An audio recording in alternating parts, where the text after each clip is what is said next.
After months of anti-government protests and rallies, tensions peaked last month as the line between the protesters' demands and the response of Thailand's government hardened. Started by student groups at the beginning of the year, the protests swelled in July and have been growing ever since. So too has the focus on what they want changed. They refined their demands to three: that Prime Minister Prayut Chan-o-cha resign, a new constitution be drafted, and the powerful monarchy reformed. The Prime Minister has repeatedly dismissed the idea that he stepped down and rejected any change within the monarchy. In an effort to find common ground, Parliament will set up a reconciliation committee. The government says trust is needed to make it work.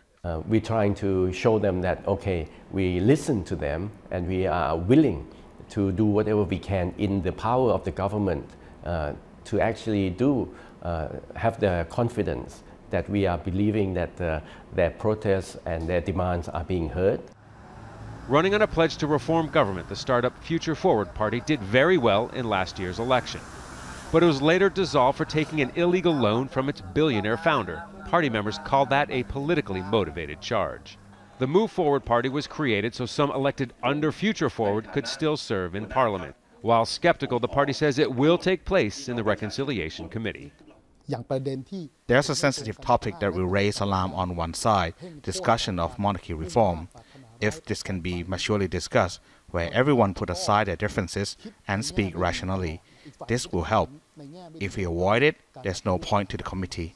The protest leaders have said that they will not participate in the Reconciliation Committee. This, they say, because the government is not sincere about trying to find a peaceful political solution.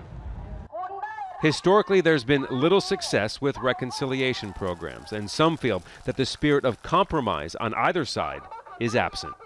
The student protest movement has learned by doing, but also they have tabulated and sort of taken into account all these various other bogus attempts in the past.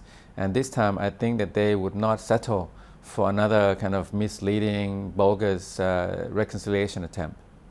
He went on to say that the government is hoping that while it's presenting the appearance of reconciliation, it's actually slow-walking the process and hoping the protest movement will lose momentum. But so far, that's clearly not the case. Scott Heidler, Al Jazeera, Bangkok.